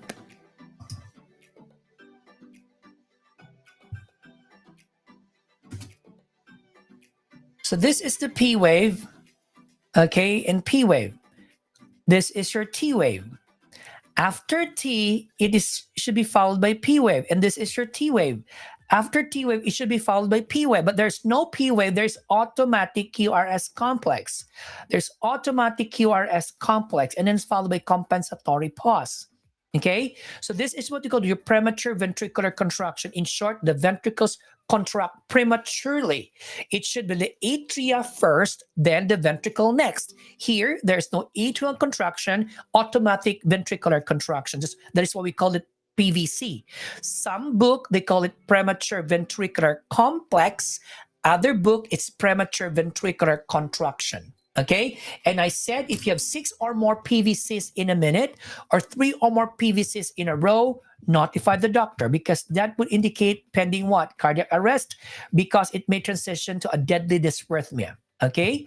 Don't forget that. The last is your heart block.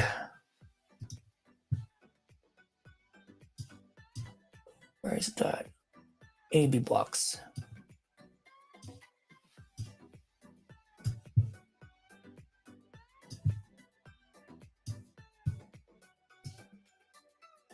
I'm online for 2 hours now.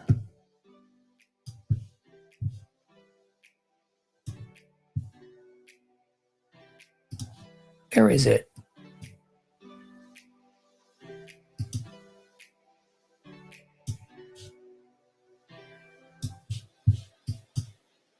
Okay, so these are the different heart blocks. Okay, so this is your P wave. Let's use color blue. So this is your P wave, another P wave, another P wave. So this is your Q, R, S, T. P, Q, R, S, T. So waves are complete, right? So we can say that waves are complete. Now, what about the distance of R wave and R wave? With rhythm. With rhythm. But look at the PR interval. Remember, PR interval is the beginning of your P wave and the beginning of the QRS. What is the normal PR interval? The normal PR interval is 3 to 5 small boxes. This is more than 3 to 5 small boxes, right? So it's consistently prolonged. So in your first degree AV block, waves are complete with rhythm, but the PR interval, okay, is prolonged. Okay, that's your first degree AV block. In second degree AV block, the PR interval is progressively longer. So this is your PR interval, PR interval, PR interval. So long, longer, longest. So the PR interval gets progressively longer. And then there is another pause. So this is your second degree AV block, Mobitz 1. But if the PR interval is consistently prolonged, that's first degree. If the PR interval gets progressively longer, that's second degree AV block, Mobitz 1. What about second degree AV block, Mobitz 2? I said in second degree AV block, Mobitz 2, you may have 2 or more than 1 P wave. Look, this is your P, this is your Q, this is your R, this is your S, this is your T. There is P and another P. So you can have more than 1 P wave in every QRS, but you have a normal PR interval. Okay? Okay, the normal PR interval, if you use the P wave near to the QRS. So this is your second degree AV block, Mobitz 2. What about third degree AV block? I said in third degree AV block, the PR interval is inconsistent. You can have a normal PR interval, you can have a prolonged PR interval. So the difference between second degree AV block Mobitz 2 and third degree AV block is that in second degree AV block Mobitz 2, the PR interval is normal. In third degree AV block, the PR interval is inconsistent. You can have a normal PR or you can have a prolonged PR interval. Since third degree AV block is considered to be a complete heart block, that is the type of AV block that is the type of AV block that doctors will highly recommend what? Highly recommend pacemaker implantation. Okay? There you go.